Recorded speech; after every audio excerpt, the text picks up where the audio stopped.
अस्सलाम वालेकुम। अब मेन बात जो थी, बहुत से मेरे ज़ाहिर पेशेंट्स हैं, वो कह रहे हैं कि हमें कोई अच्छी बातें मसलन पॉजिटिव जो है ना, उसमें तो पता चल गया कि खून की कमी को नहीं होना चाहिए, कैल्शियम की कमी को कैसे दूर करना है। अपनी बोन्स के लिए मैं एक अलहदा लेक्चर रखूँगी।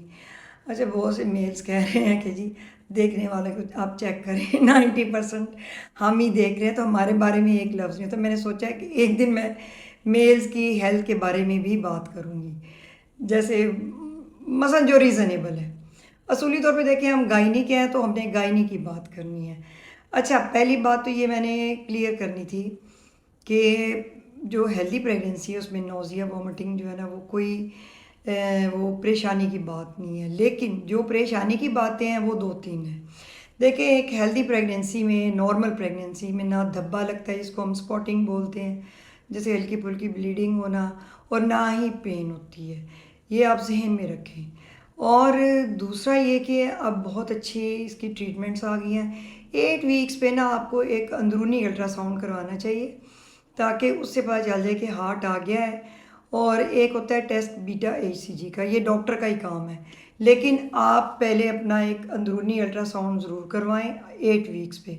उसमें एक तो बच्चे की धड़कन का अगर आ जाए ना, तो समझ लें कि प्रेगनेंसी इंशाल्लाह ठीक रहेगी। जो थोड़ी बहुत ब्लीडिंग होती है वो नज़र आ जाती है किधर से हो रही है। अगर कोई हार्मोनल प्रॉब्लम आ रही है तो उसके लिए भी मेडिसिन होती है, इंजेक्शंस हैं बहुत अच्छे, लेकिन अब तो बहुत महंगे हो गए हैं। एनी हाउ, इलाज है। और बाकी जो है ना, बुनियादी चीज़ तो वही रह जानी है कि आपने नेचुरली अपनी खाने पीने की तरफ जाना है। सप्लीमेंट कोई नहीं इतनी ज़्यादा हेल्प करते, ना ही मैं तो रेकमेंड करती। इनमें बहुत ज़्यादा इन्होंने ये शुगर कंटेंट डाला होता है, उनसे अपनी करनी है ना। और इसलिए इसमें ज़रूरी है कि आप कुदरती तौर पे वो चीज़ें खाएं जो आपको आसानी से हज़म होती हों, और जिससे आपके अंदर एनर्जी आए। और आपको नहीं तो आपके डॉक्टर से पूछ लें आप। हमें देखें, मुझे एक पेशेंट ने एक दफ़ा एक बात कही थी कि जब आप अपना इलाज करते हैं, अपने घर वालों का करते हैं, अपने बच्चों का, तो कैसे करते हैं। तो रियली आप यकीन माने कि मुझे वहीं से समझ लग गई थी कि काउंसलिंग कितनी अहम है। मरीज़ को तसल्ली कराना, उसको कन्विंस करना कि ये आपके लिए अच्छी चीज़ है, ये नहीं है।